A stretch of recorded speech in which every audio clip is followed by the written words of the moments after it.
Start को चले। Last time हमने प्रिपरेशंस ऑफ अल्काइल हैलाइड पढ़ा था। आज हम डिस्कस करेंगे chemical reactions of alkyl halide. ठीक है, ये बात डिस्कस कर ले पहले कि अल्काइल हैलाइड में किस टाइप के केमिकल रिएक्शंस होते हैं।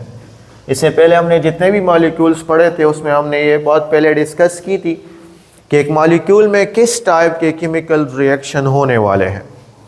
तो पहली बात यहाँ पे नोट कर दे कि alkyl halide undergoes first type of reaction यहाँ पे जो हम डिस्कस करेंगे, this is called nucleophilic substitution reaction. Nucleophilic substitution reaction. दूसरा अल्काइल हैलाइड पे जो रिएक्शन होगा वो आपके पास होगा एलिमिनेशन रिएक्शन। Elimination reaction. और तीसरा टाइप जो यहाँ पे रिएक्शन होगा, रिएक्शन विद मेटल्स। ठीक है, तो तीन किस्म के रिएक्शन यहाँ पे डिस्कस हम करेंगे। Reaction with metals, alkyl halide में ये तीनों टाइप्स की रिएक्शन हो रहे हैं, nucleophilic substitution reaction, elimination reaction and reaction with metal. तो फर्स्ट यहाँ पे हम डिस्कस करेंगे न्यूक्लियोफिलिक सब्स्टिट्यूशन रिएक्शन। यहाँ पे हम पहला डिस्कस करेंगे न्यूक्लियोफिलिक सब्स्टिट्यूशन रिएक्शन। ठीक है, सो चले हेडिंग लगा रहे। The first one is nucleophilic substitution reaction.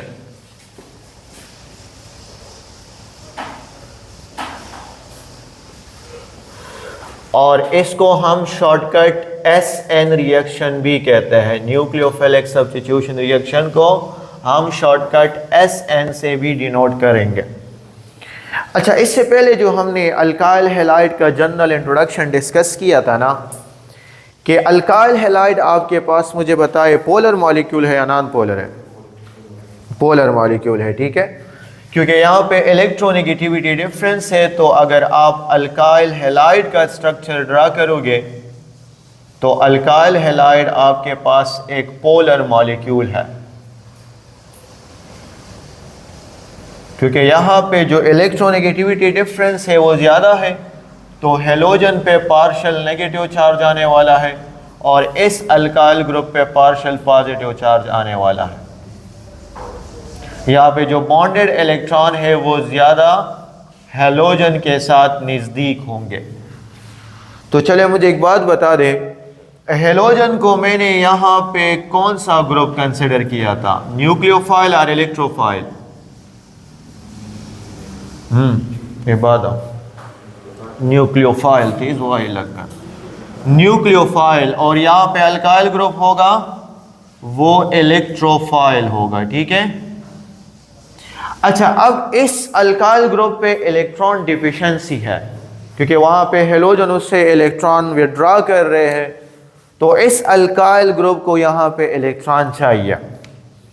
और ऑलरेडी यहाँ पे कार्बन की वैलेंसी भी पूरी है, 4 बॉन्ड तो उसने बनाए हैं।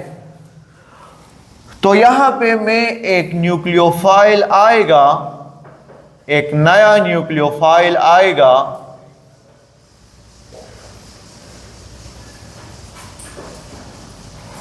और वो इस अल्काइल ग्रुप पे अटैक करेगा। राधा, वो इस अल्काइल ग्रुप पे अटैक कर लेगा।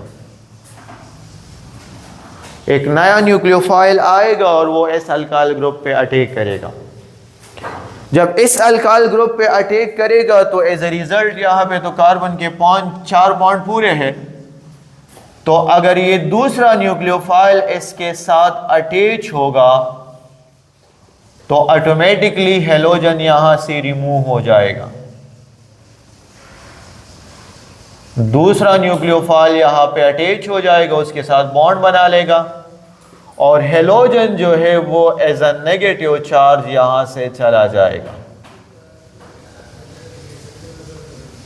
तो आप यहाँ पे जरा देखें, एक न्यूक्लियोफाइल आया है, और दूसरा न्यूक्लियोफाइल चला गया है। तो this is called substitution reaction. लेकिन कौन सा एटम आया है? न्यूक्लियोफाइल आया है। और कौन सा एटम चला गया है? वो भी इलेक्ट्रॉन रिच ही चला गया है, न्यूक्लियोफाइल ही चला गया है। तो इसलिए इस रिएक्शन का नाम क्या होगा? Nucleophilic substitution reaction. हम अल्काइल हैलाइड में ये वाला रिएक्शन डिस्कस करेंगे, nucleophilic substitution reaction, and this is a general reaction. अभी जब मैं इसका मैकेनिज्म लिखूंगा तो मेन मकसद या मतलब जो जनरल रिएक्शन होगा वो आपका यही होगा। मीन एक नया न्यूक्लियोफाइल आपने एंटर करना है और हेलोजन को जो है वो आपने यहां से रिमूव करना होगा। अच्छा, मुझे जरा एक बात बता दे, ये जो नया न्यूक्लियोफाइल आ रहा है जो अटैक कर रहा है, अब दोनों का नेचर न्यूक्लियोफाइल है, ये भी इलेक्ट्रॉन रिच है, ये भी इलेक्ट्रॉन रिच है। सो यार जो इनकमिंग न्यूक्लियोफाइल है जो अटैक कर रहा है, ये स्ट्रांग होना चाहिए या हेलोजन स्ट्रांग होना चाहिए? इनकमिंग न्यूक्लियोफाइल स्ट्रांग होना चाहिए, क्योंकि यार जब तक इनकमिंग न्यूक्लियोफाइल स्ट्रांग नहीं होगा ना तो यार ये वाला ग्रुप रिमूव नहीं हो सकता। तो यहां पे पहला एमसीक्यूज नोट कर दे कि न्यूक्लियोफिलिक सब्स्टिट्यूशन रिएक्शन में क्या होगा? द इनकमिंग न्यूक्लियोफाइल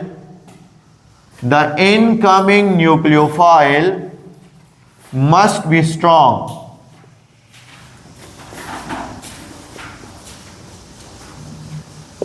तब जाके ये वाला रिएक्शन आसानी से हो सकता है, तब जाके वो हेलोजन को रिमूव कर सकता है। अच्छा, जब इनकमिंग न्यूक्लियोफाइल स्ट्रांग है तो अब मुझे जरा एक बात बता दे, यहां पर भी अल्काइल ग्रुप ने इस हेलोजन के साथ बॉन्ड बनाया है और यहां पर भी अल्काइल ग्रुप ने इस नए न्यूक्लियोफाइल के साथ बॉन्ड बनाया है। कौन सा बॉन्ड स्ट्रांग होगा आपके ख्याल में? ये वाला। This bond is strong bond, this bond is strong bond, क्योंकि यार वो उसको रिप्लेस कर दिया है ना, तो ऑटोमेटिकली जब रिप्लेस हो जाता है तो यहां पे जो बॉन्ड स्ट्रेंथ होगा वो पहले के मुकाबले में थोड़ा सा ज्यादा होगा। तो अगर आप कंपेयर कर दे तो वो वाला बॉन्ड स्ट्रांग होगा, ये वाला बॉन्ड थोड़ा सा वीक होगा। तो जब प्रोडक्ट में बॉन्ड स्ट्रेंथ ज्यादा बन रहा है, सो दिस इज अ एक्सो या एंडोथर्मिक रिएक्शन। तो nucleophilic substitution reaction is a type of exothermic reaction. Exothermic में हमेशा प्रोडक्ट ज्यादा स्टेबल होता है। एक्सोथर्मिक रिएक्शन, वहां पे जो प्रोडक्ट की फॉर्मेशन होगी, प्रोडक्ट होगा वो ज्यादा स्टेबल होगा। तो यहां पे जो प्रोडक्ट का बॉन्ड बना है न्यूक्लियोफाइल और अल्काइल ग्रुप के दरमियान, वो जो है वो हमेशा स्ट्रांग होना चाहिए as compared to this one. और दूसरी बात, यहां पे इस अल्काइल ग्रुप को, इस अल्काइल हैलाइड को हम जनरली एक और नाम से भी रिप्रेजेंट करेंगे। This is called substrate, this is called substrate.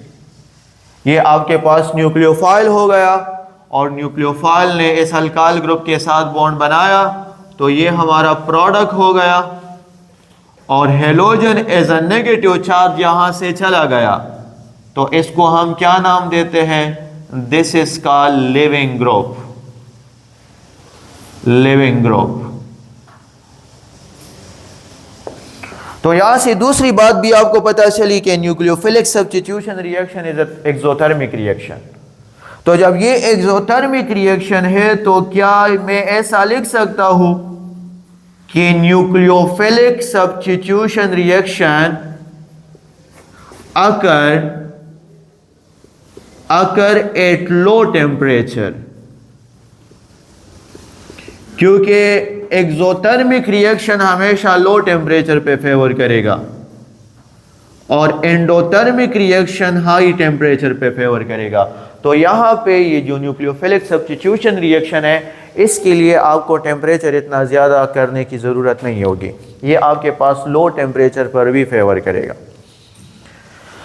अच्छा, अब यहाँ पे जो मैंने जनरल रिएक्शन लिखा है, अभी इसके फर्दर दो टाइप्स है, लेकिन जो मेन मकसद है वो आपका यही होगा कि हेलोजन को रिमूव करना होगा और न्यूक्लियोफाइल को अटैच करना होगा।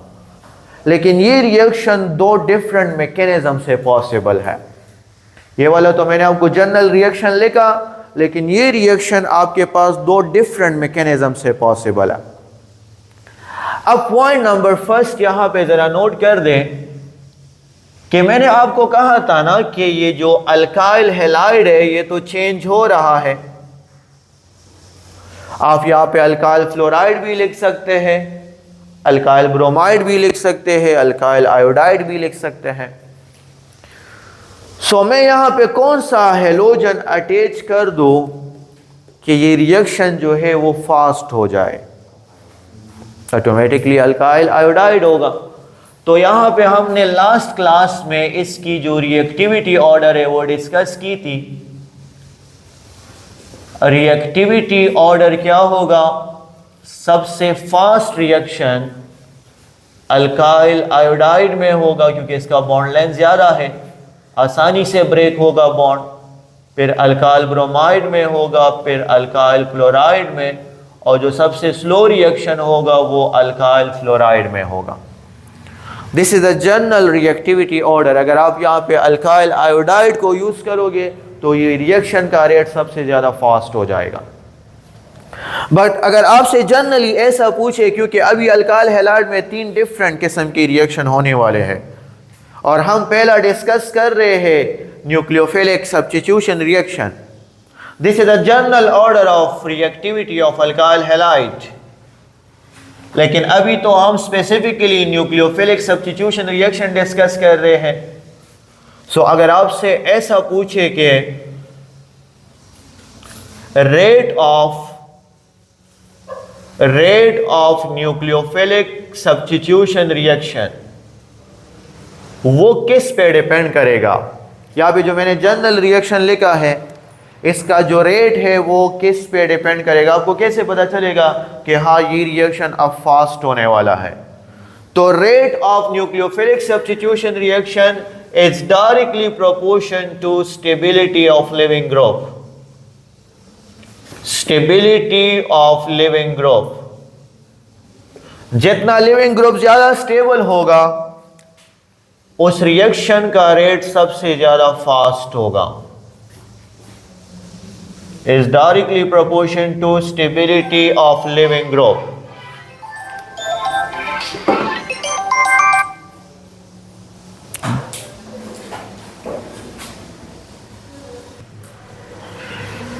सो रेट ऑफ इस रिएक्शन का जो स्पीड है वो किस पे डिपेंड करता है?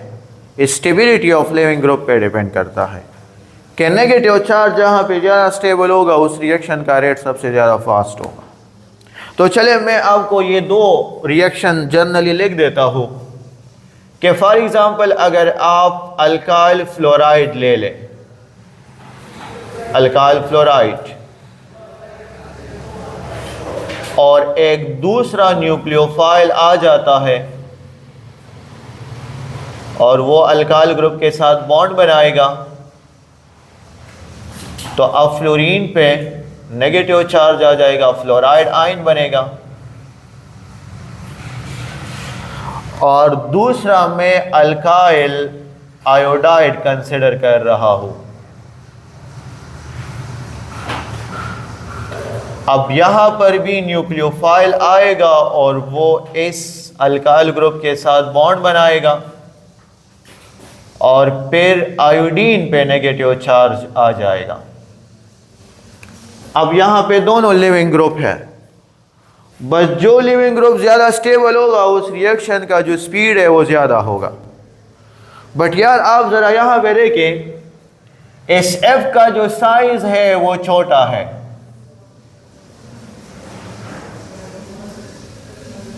और इस आई का जो साइज है वो बड़ा है,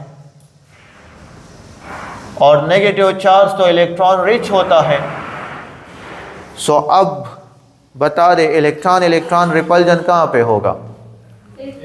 एफ में फ्लोरीन नेगेटिव में इलेक्ट्रॉन इलेक्ट्रॉन रिपल्जन होगा ना। तो यार यहाँ पे इलेक्ट्रॉन इलेक्ट्रॉन रिपल्जन हो रही है due to the small size. तो जहां पे इलेक्ट्रॉन इलेक्ट्रॉन रिपल्जन होगी तो ये अनस्टेबल हो जाएगा ना।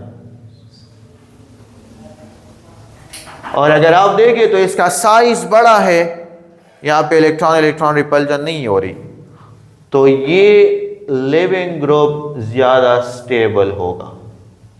तो अब मुझे बता दे किसका स्पीड ज्यादा है। मैंने क्या कहा, जिसका लिविंग ग्रुप ज्यादा स्टेबल होगा वो रिएक्शन फास्ट होगा, और जिसका लिविंग ग्रुप अनस्टेबल होगा तो वो रिएक्शन स्लो होगा।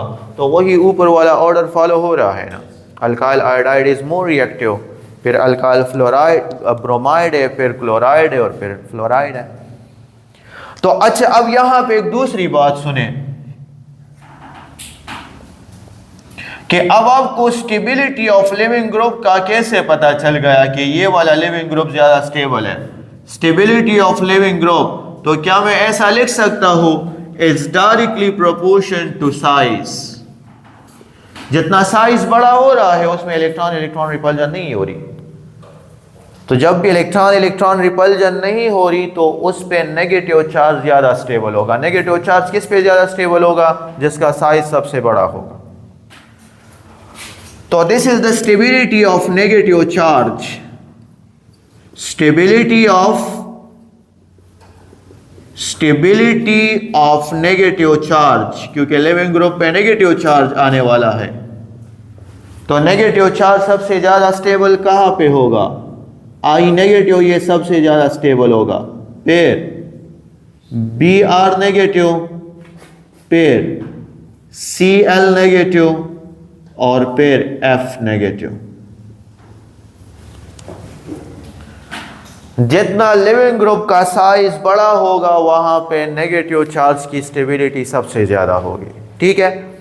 So this is a general reaction of nucleophilic substitution reaction. ये जो मैंने आपको जनरल रिएक्शन लिखा है, एक नया न्यूक्लियोफाइल आएगा और वो हेलोजन को रिप्लेस करेगा। ठीक है। आपका यहाँ पे मेन मकसद यही होगा कि एक नया न्यूक्लियोफाइल आना है, मतलब उसको यहाँ पे बॉन्ड बनाना होगा और हेलोजन को रिप्लेस करना होगा। लेकिन ये वाला रिएक्शन अब दो डिफरेंट मैकेनिज्म से फॉलो होता है। ये तो अभी हमने ओनली जनरल इंट्रोडक्शन डिस्कस किया, लेकिन ये रिएक्शन दो डिफरेंट मैकेनिज्म से फॉलो हो रहा है। ठीक है।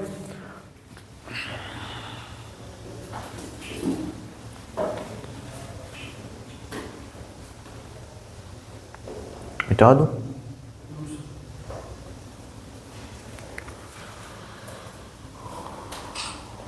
टूल लेके ऐसे कैसे बोर्ड बागट पका रही हो, टूल लेके उस बोर्ड ज्यादा पका रही।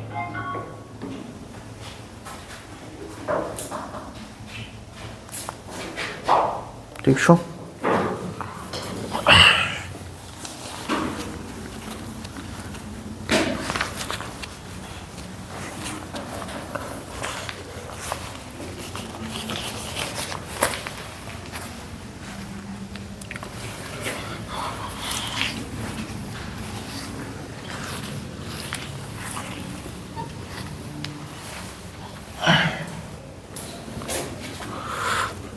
ओके, अभी फर्स्ट नंबर पे आ जाए और उसको मैंने नाम दिया न्यूक्लियोफिलिक सब्स्टिट्यूशन रिएक्शन। ठीक है, SN रिएक्शन। चले अब बताएं मुझे, इसमें मैंने जनरल रिएक्शन क्या लिखा कि अल्काइल हैलाइड होगा, कोई नया न्यूक्लियोफाइल आएगा, वो अल्काइल ग्रुप के साथ बॉन्ड बनाएगा और लिविंग ग्रुप हेलोजन पे नेगेटिव चार्ज होगा। बट दिस रिएक्शन दो डिफरेंट मैकेनिज्म से होता है। ये तो मैंने आपको जनरल रिएक्शन लिखा, अगर मैं इसका मैकेनिज्म देखूं तो ये दो डिफरेंट मैकेनिज्म फॉलो करता है, और उन दो डिफरेंट मैकेनिज्म में आज हम फर्स्ट वाला डिस्कस करेंगे, जिसको हम नाम देते हैं SN1 reaction. SN1 reaction. Okay, चले SN, what is mean by SN? Nucleophilic substitution reaction. और यहां पे S1 का मतलब होता है यूनिमॉलिक्यूलर न्यूक्लियोफिलिक सब्स्टिट्यूशन रिएक्शन। अभी आपको लेक्चर के लास्ट में पता चल जाएगा कि हम ये 1 यहां पे क्यों लगाते हैं। यूनिमॉलिक्यूलर न्यूक्लियोफिलिक सब्स्टिट्यूशन रिएक्शन, दो डिफरेंट मैकेनिज्म यहां पे फॉलो हो रहे हैं। फिर हम इसके बाद जो दूसरा रिएक्शन डिस्कस करेंगे वहां पे मैं SN2 लिखूंगा। 2 का मतलब होगा bye molecular nucleophilic substitution reaction. But चले फर्स्ट वाला आप चेक करें, unimolecular nucleophilic substitution reaction. Main reaction, हमारा मेन काम यही होगा जो ऊपर मैंने बताया है। न्यूक्लियोफाइल आएगा, हेलोजन को रिप्लेस करेगा। लेकिन कैसे आता है और कैसे रिप्लेस करता है, तो ये SN1 में अभी हम डिस्कस करेंगे। यहां पे मैं आपको रिएक्शन लिख देता हूं, यहां पे मैं आपको पॉइंट्स लिखूंगा। अगर आप SN1 रिएक्शन को डिस्कस कर रहे हो ना, SN1 को, सो पहली बात आपको ये पता होनी चाहिए, क्योंकि अल्काइल हैलाइड, अब प्राइमरी अल्काइल हैलाइड भी होता है, सेकेंडरी भी होता है और या टर्शियरी भी हो सकता है। लेकिन अगर आप स्पेसिफिकली SN1 को डिस्कस कर रहे हो, so point number first note कर दें कि SN1 मैकेनिज्म फेवर, मतलब सबसे ज्यादा फेवर इन टर्शियरी अल्काइल हैलाइड। किस अल्काइल हैलाइड में सबसे ज्यादा फेवर करेगा?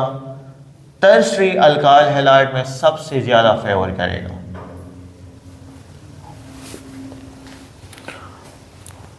तो ये अल्काइल हैलाइड के नेचर पर भी डिपेंड करती है। अगर आप SN1 वाली कंडीशन प्रोवाइड करें तो SN1 रिएक्शन होगा। अगर आप SN2 वाली कंडीशन अप्लाई करें तो यार फिर SN2 रिएक्शन होगा।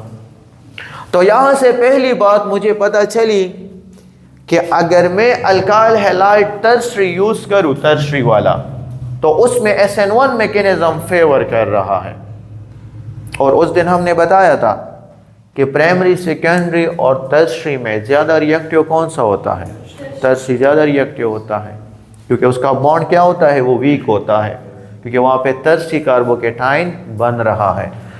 तो चले पहली बात जो मुझे पता चली कि SN1 फेवर इन टर्शियरी अल्काइल हैलाइड, तो पॉइंट नंबर फर्स्ट को मैंने देखा और मैंने ऐसा किया ना कि हेलोजन को, और हेलोजन आप कोई भी ले सकते हैं, बट यहां पे मैं ब्रोमीन ले रहा हूं,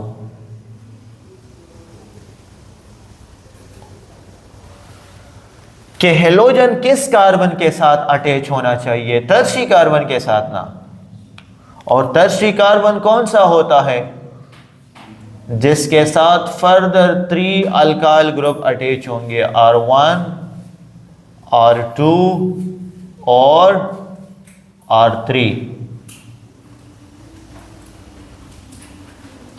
R1, R2 और R3। तो जब 3 अल्काइल ग्रुप अटैच है तो ये वाला कार्बन होगा, this is called tertiary carbon. तो अगर हेलोजन टर्शियरी कार्बन के साथ अटैच हो, so this is called tertiary alkyl halide. यहाँ पे मैंने R1, R2, R3 इसलिए लिखा क्योंकि आप इसको चेंज भी कर सकते हो, मीथाइल, इथाइल, प्रोपाइल, तीनों सेम भी ले सकते हो, आपकी मर्जी है। तो जनरली यहाँ पे मैंने R लिख दिया। So point number first, tertiary alkyl halide मैंने वहां पे सेलेक्ट किया। चले फिर SN1 के लिए दूसरा कंडीशन भी आपको चाहिए, और दूसरा कंडीशन ये है कि अगर आप SN1 मैकेनिज्म को फॉलो करोगे तो फॉर SN1 मैकेनिज्म आपको need polar protic solvent, polar protic solvent चाहिए। तो इस पॉइंट को अंडरलाइन कर दे कि अगर आपसे पूछे कि SN1 किस सॉल्वेंट में पॉसिबल है तो आपका आंसर क्या होना चाहिए, पोलर प्रोटिक सॉल्वेंट में पॉसिबल है। यहाँ पे जो आप सॉल्वेंट प्रोवाइड करोगे वो पोलर प्रोटिक होना चाहिए। चले पोलर का तो आपको समझ में आ जाता है कि जिसके ऊपर चार्जेस हो, लाइक वाटर हो, ठीक है। साथ में मैंने प्रोटिक भी लिखा है, तो protic mean which gives proton, which gives proton mean जो हाइड्रोजन पॉजिटिव आयंस की एबिलिटी रखता हो, देने की एबिलिटी रखता हो। तो इसके लिए अगर आप देखें कि जो पोलर भी हो और साथ में प्रोटिक भी हो, तो इसका मैं एग्जांपल वाटर लिख सकता हूं। वाटर पोलर भी है ना, हाइड्रोजन पे पार्शियल पॉजिटिव और ऑक्सीजन पे पार्शियल नेगेटिव है, लेकिन आर्हेनियस कंसेप्ट के मुताबिक ये तो डिसोसिएट भी होता है, self dissociation, and gives hydrogen positive ion and OH negative ion. तो वाटर यार पोलर भी है और ये जो है वो साथ में प्रोटिक भी है। इसके अलावा अगर आप अल्कोहल को देखें, इसके अलावा अगर आप कार्बोक्सिलिक एसिड, एसिटिक एसिड ले लें, तो ये ऐसे सॉल्वेंट है जो कि पोलर भी होते हैं और साथ में प्रोटॉन देने की एबिलिटी भी रखते हैं। चलिए अब आपका क्वेश्चन होगा कि यार मुझे इसके लिए पोलर और प्रोटिक सॉल्वेंट क्यों चाहिए। तो इसके लिए आपको थोड़ा सा वेट करना पड़ेगा कि मैं आपको बता दूंगा कि यहाँ पे पोलर का क्या काम होता है और प्रोटिक का, प्रोटॉन का क्या काम होता है। तो सेकेंड पॉइंट्स को मैंने देखा और मैंने यहाँ पे एक पोलर प्रोटिक सॉल्वेंट कंसिडर किया, पोलर प्रोटिक सॉल्वेंट।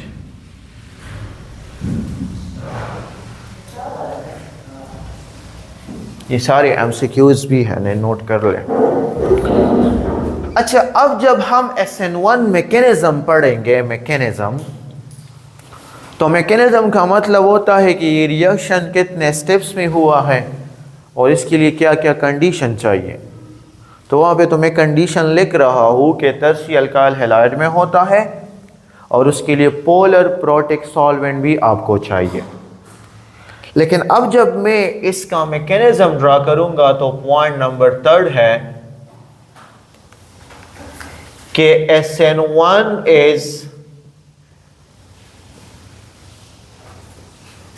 2-स्टेप मैकेनिज्म।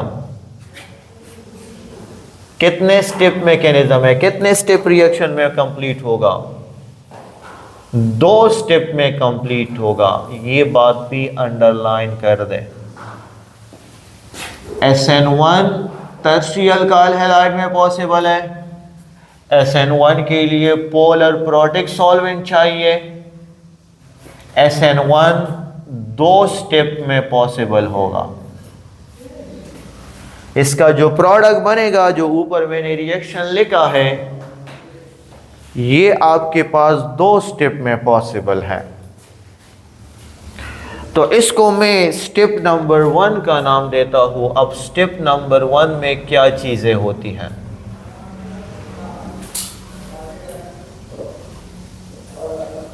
मुझे जरा एक बात बता दें। उस दिन मैंने आपको बताया था कि टर्शरी अल्काइल हैलाइड का ये वाला बॉन्ड आसानी से ब्रेक होता है क्योंकि this is a more reactive. तो इन दो स्टेप में आपके पास जो स्टेप नंबर फर्स्ट है, इन दो स्टेप में आपके पास जो स्टेप नंबर फर्स्ट है उसको हम नाम देते हैं डिसोसिएशन ऑफ अल्काइल हैलाइड।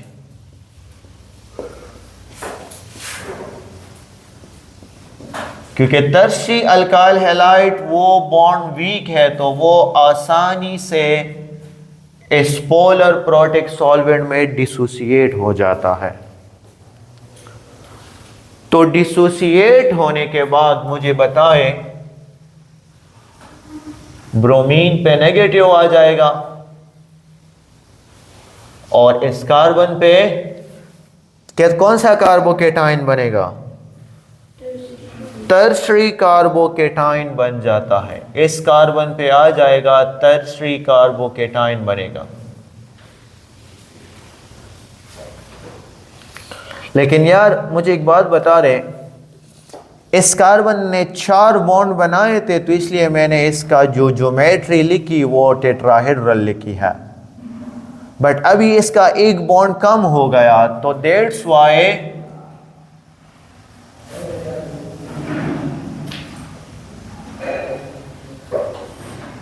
यहां पे इसकी ज्योमेट्री ट्राइगोनल प्लेनर हो जाएगी। ठीक है, क्योंकि एक बॉन्ड कम हो गया यार। So the first step of SN1 is dissociation of alkyl halide.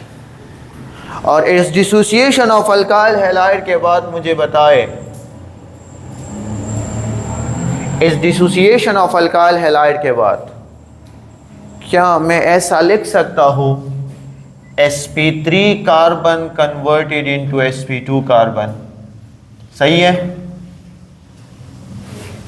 वहां पे sp3 कार्बन है, यहां पे sp2 में कन्वर्ट हुआ।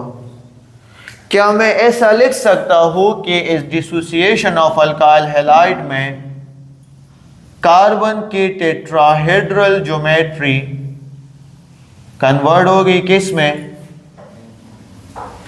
ट्राइगोनल प्लेनर में कन्वर्ट हो गई।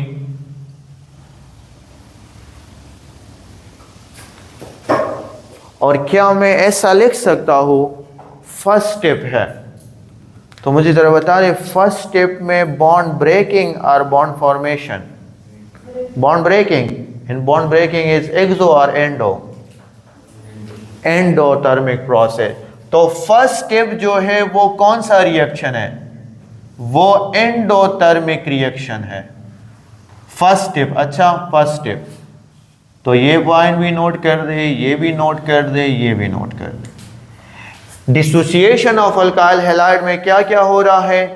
sp3 कार्बन sp2 में कन्वर्ट हो रहा है, टेट्राहेड्रल ज्योमेट्री ट्राइगोनल प्लेनर में कन्वर्ट हो रही है, and this is a endothermic process because ये आपके पास बॉन्ड ब्रेकिंग इसमें हो रही है। लेकिन यार एक बार ज़रा सोचे, मैंने आपको बिल्कुल स्टार्ट में क्या बताया कि न्यूक्लियोफिलिक सब्स्टिट्यूशन रिएक्शन ओवरऑल कौन सी रिएक्शन है? एक्सो है, ओवरऑल एक्सो है, क्योंकि अभी जब मैं इसका दूसरा स्टेप लिखूंगा तो वो एक्सोथर्मिक होगा। तो हमने तो ओवरऑल को स्टडी करना है ना। ये तो मैंने आपको सिर्फ फर्स्ट स्टेप बताया कि अगर आपसे पूछा हो फर्स्ट स्टेप ऑफ SN1 तो फिर आप एंडोथर्मिक लिखोगे। लेकिन अगर आपसे जनरली पूछा हो SN1 रिएक्शन इज अ, तो फिर आप लिखोगे एक्सोथर्मिक रिएक्शन। ठीक है, तो फर्स्ट स्टेप में बॉन्ड ब्रेकिंग की वजह से ये वाला रिएक्शन एंडोथर्मिक है। तो यहां तक क्लियर है? First step dissociation of alkyl halide. तो चले अब यहां पे इस बात आपको थोड़ी सी समझ आ जाएगी कि यार मैंने पोलर सॉल्वेंट क्यों लिया था, पोलर की क्या खुसूसियत है। तो पोलर सॉल्वेंट हमने इसलिए लिया के हेल्प फॉर डिसोसिएशन, ये डिसोसिएशन में थोड़ा सा हेल्प कर रहा है, क्योंकि पोलर सॉल्वेंट की ये एबिलिटी है कि उसमें डिसोसिएशन आसानी से होती है। ठीक है, अभी प्रोटिक आप जरा सोचिए कि प्रोटिक में इसके बाद बताऊंगा। क्लियर हो गया ना? पोलर हमने क्यों लिया? क्योंकि यार यहाँ पे फर्स्ट स्टेप में खुद ब खुद डिसोसिएशन हो रही है, तो ये डिसोसिएशन को ज़रा जल्दी करने के लिए मैं यहाँ पे पोलर सॉल्वेंट कंसिडर करता हूँ। चले अब इसका जो सेकेंड स्टेप है, स्टेप नंबर सेकेंड, SN1 का जो स्टेप नंबर सेकेंड है, पहले स्टेप में तो डिसोसिएशन हो गई, सही है।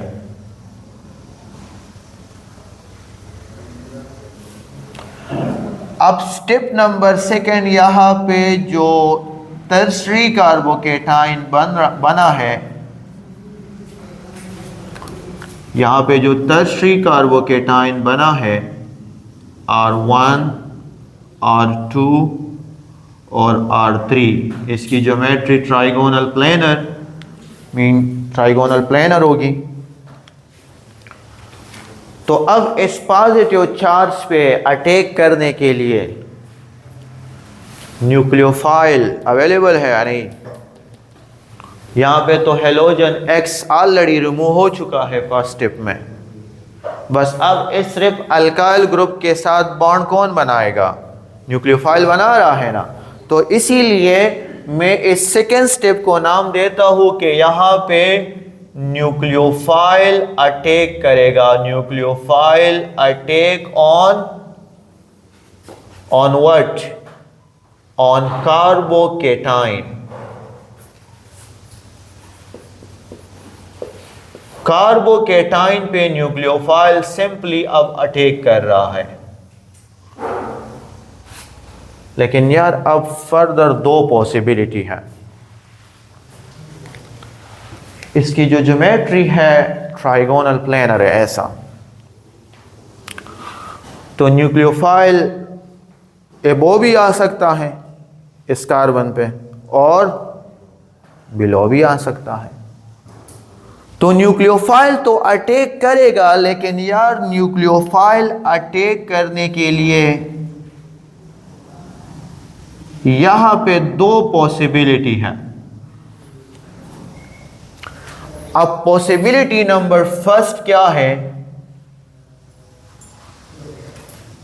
Possibility number first, nucleophile attack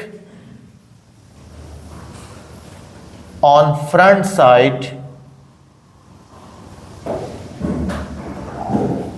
या तो उस साइड से न्यूक्लियोफाइल अटैक करेगा जहां से ये लिविंग ग्रुप रिमूव हो चुका है।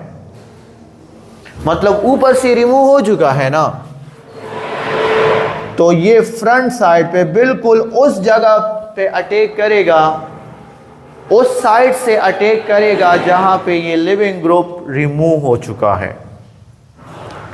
और ऐसी दूसरी पॉसिबिलिटी भी तो है कि nucleophile attack on opposite side of the leaving group, या लिविंग ग्रुप जिस साइड से रिमूव हुआ है उसके ऑपोजिट साइड, मतलब बिलो द प्लेन भी आ सकता है। सो चले अब मैं दोनों पॉसिबिलिटी आपको बता देता हूं। अगर ये न्यूक्लियोफाइल फ्रंट साइड से आया, या ये न्यूक्लियोफाइल ऑपोजिट साइड से आया, क्योंकि वैसे भी एक प्लेन पे पड़ा होगा, opposite side of the leaving group. So पहली इस पॉसिबिलिटी को देखें।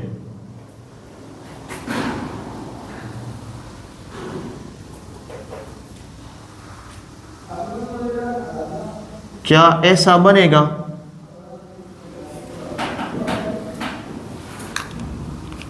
यहाँ पे न्यूक्लियोफाइल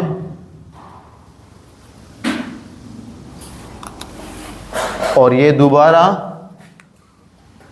टेट्राहेड्रल बन जाएगी, ऐसा होगा ना यार। जिस साइड से हेलोजन चला गया था उसी साइड पे न्यूक्लियोफाइल दोबारा अटैच हो गए।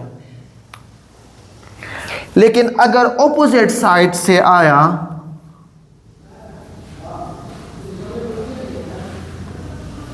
अगर ऑपोजिट साइड से आया तो आप जरा सोचिए, फिर न्यूक्लियोफाइल वहां पे अटैच नहीं होगा जहां से हेलोजन रिमूव हुआ है, बल्कि बिल्कुल उसके अपोजिट अटैच होगा ना।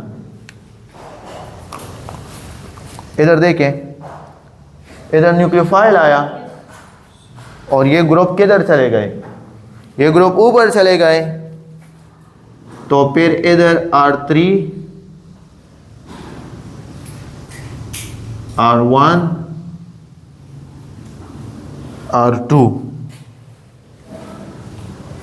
ज्योमेट्री फिर भी टेट्राहेड्रल है, या इस साइड से देखिए या इस साइड से देखिए। लेकिन मुझे ज़रा बता दे, जहाँ पे एटम की पोजीशन बिल्कुल चेंज ही नहीं हुई, तो वो ये वाली है ना, चेक करें यार, बस जहाँ से हेलोजन रिमूव हुआ था वहाँ पे न्यूक्लियोफाइल अटैच हो गया है ना, तो एटम की पोजीशन तो चेंज नहीं हुई ना। तो इस वाले कॉन्फ़िगरेशन को हम नाम देते हैं, दिस इज कॉल्ड रिटेंशन। क्या? Retention of configuration. अगर आपसे पूछे रिटेंशन ऑफ कॉन्फ़िगरेशन किसे कहते हैं, तो आप कहोगे जिस साइड से हेलोजन रिमूव हुआ उसी साइड पे न्यूक्लियोफाइल अटैच हो गया। लेकिन इसको ज़रा देखें,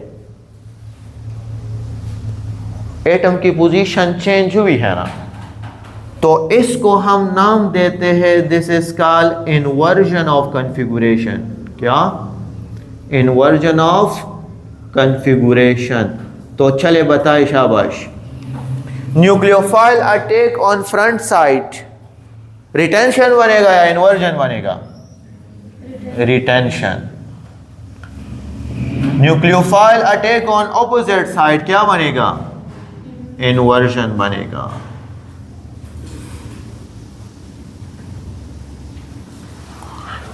तो दोनों किस्म की पॉसिबिलिटी है, इन्वर्जन भी बन सकता है, रिटेंशन भी बन सकता है। बट अब क्वेश्चन है कि कौन सा थोड़ा सा ज्यादा बन रहा है। तो यार जरा बोर्ड की तरफ देखें, ये ब्रोमीन रिमूव हुआ है इस साइड से ना, तो यार ये ब्रोमीन तो अभी इधर मौजूद ही होगा ना।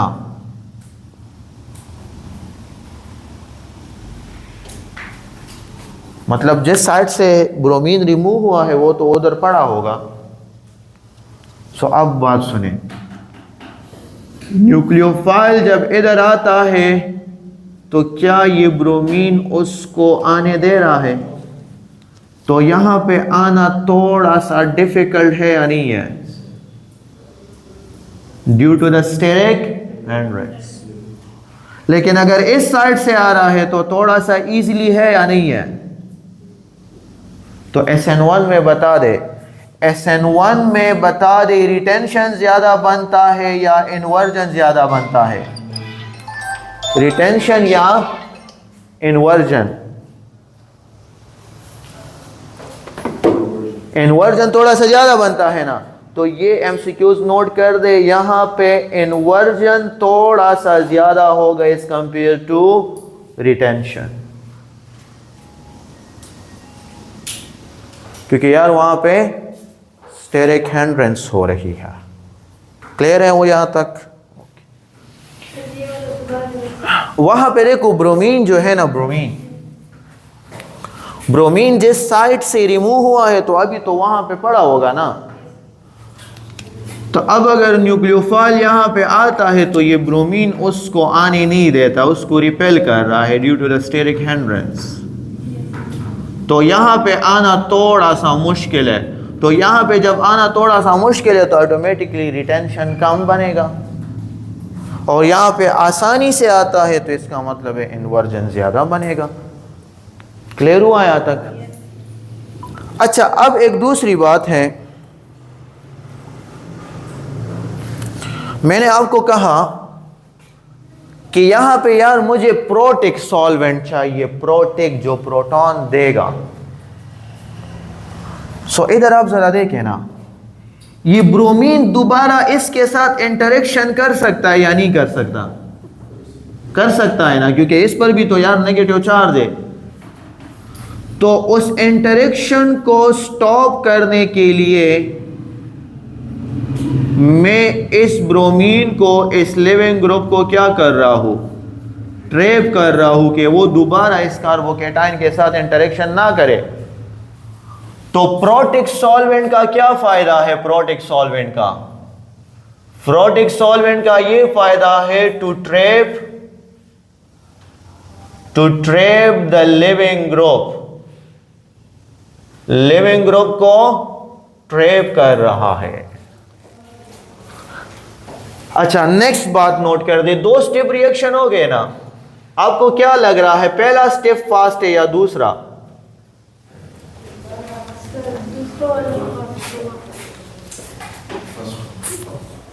हाँ, bond breaking and this is bond formation.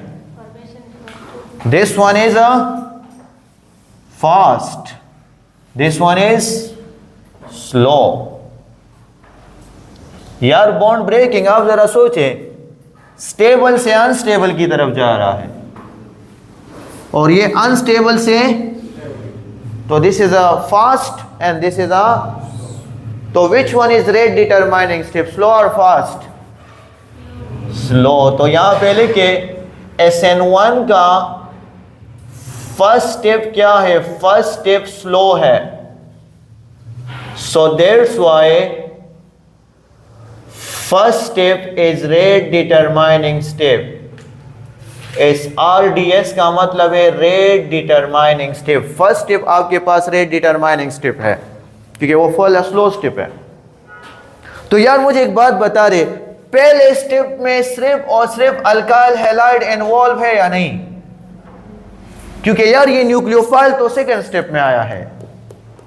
तो पहले स्टेप में कितने मॉलिक्यूल इन्वॉल्व है रिएक्शन में? सिर्फ एक इन्वॉल्व है ना। तो अभी आपको पता चला कि ये 1 मैंने क्यों लिखा, फर्स्ट ऑर्डर रिएक्शन है या सेकंड ऑर्डर? स्लो स्टेप में कितने मॉलिक्यूल है? 1 है। तो ये बात याद रखिए, SN1 आपके पास क्या है? This is a first order reaction है। इसका जो रेट है वो सिर्फ और सिर्फ alkyl halide, tertiary alkyl halide के कंसंट्रेशन पे डिपेंड करती है। क्योंकि यार न्यूक्लियोफाइल तो सेकेंड स्टेप में आया है और सेकेंड स्टेप फास्ट स्टेप है and slow step is the rate determining step. तो अब फर्स्ट स्टेप स्लो है और सेकेंड स्टेप फास्ट है। तो activation energy is inversely proportion to rate of reaction. जितना एक्टिवेशन एनर्जी ज्यादा होगा, रेट ऑफ रिएक्शन उतना स्लो होगा, क्योंकि उसको एक्टिवेट करने के लिए आपको ज्यादा एनर्जी चाहिए, तो टाइम कंज्यूमिंग प्रोसेस है।